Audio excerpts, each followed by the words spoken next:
Where do we get the word alphabet from? All right, let's see it.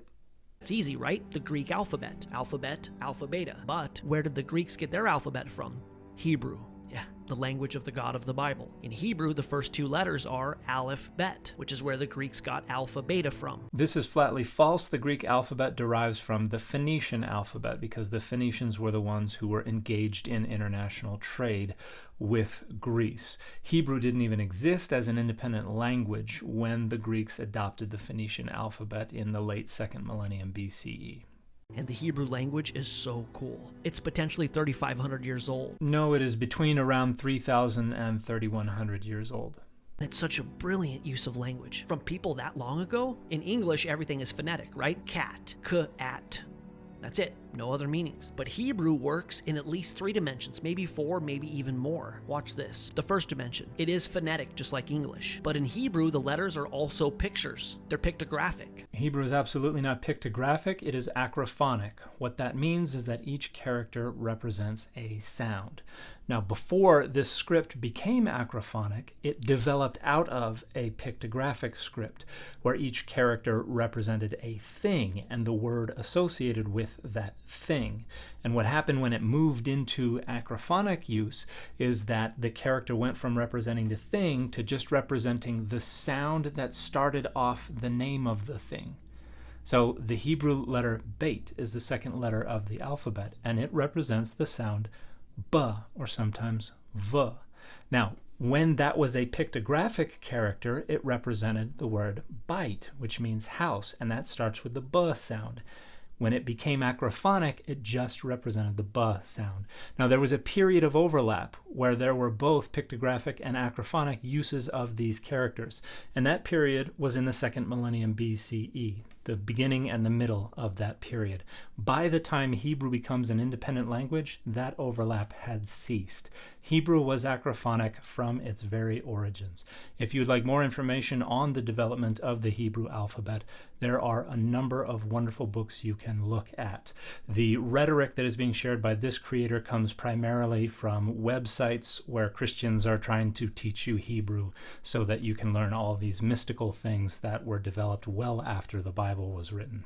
An example, the 6th letter of the Hebrew alphabet is the letter Vav. Vav stands for nail or post, like a tent peg. No, it does not. The Hebrew character Vav developed from an Egyptian hieroglyph that referred to a mace. Now, in the book of Exodus, we have a noun, Vav, that refers to hooks that hold up the curtains of the tabernacle.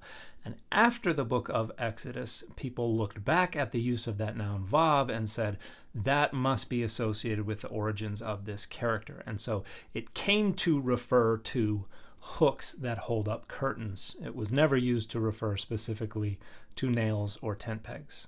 Third dimension. Each letter has a numerical value. A, aleph is 1, B, bet is 2. So the numbers, in addition to being pictures and having a phonetic sound, a lot of times they add up to equal something relative to the word it's constructing. From the origins of the Hebrew language down to about the 6th century BCE, there were 2 main ways to represent numerical values.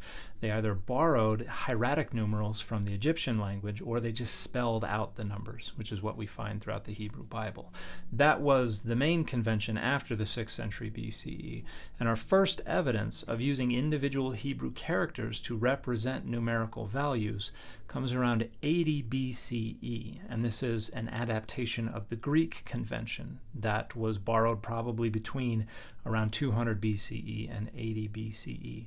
So the use of individual characters to represent numerical values post-dates the entire Hebrew Bible. It is post-biblical, and so gematria associated with that use of individual characters to represent numerical values is also entirely post-biblical. It is not used anywhere in the Hebrew Bible.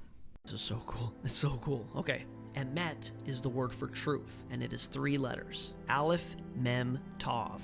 Aleph, which is the first letter and the number 1, represents God. The pictograph is an ox head. It is the authority or the strength. So Aleph is the oneness of God, the first, the source, the Father. Aleph means absolutely none of these things. Aleph represents a glottal stop and can also be used as a mater lectionis to represent a long vowel, usually an A quality vowel.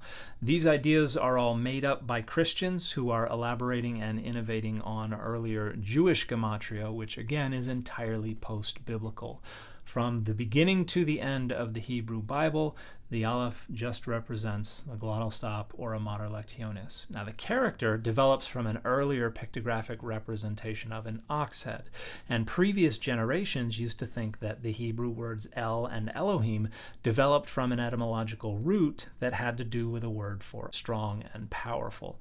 That etymology was rejected back in 1950. Scholars don't agree with that anymore, but Christians who are making things up are usually using whatever is freely available to them on the internet, and so they're using very outdated scholarship. The second letter, Mem, means water, which is vital to life. John chapter 4, verse 10. Jesus answered her, "If you knew the gift of God and who it is that asks you for a drink, you would have asked him and he would have given you living water."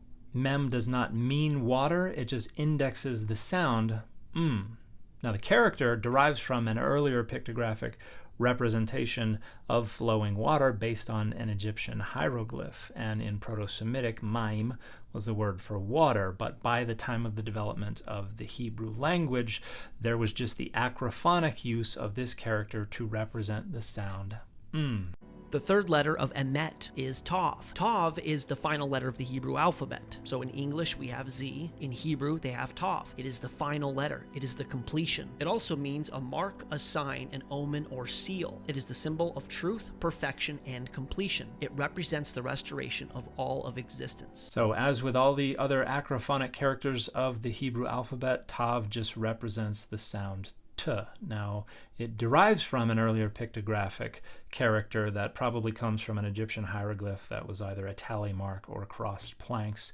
and it would come to be used as just a way to mark something, put an X on something. The image this creator shows is based on a Kabbalistic website, so this is post-biblical Jewish mystical elaborations on these characters. Nothing in the Hebrew Bible makes use of these significances.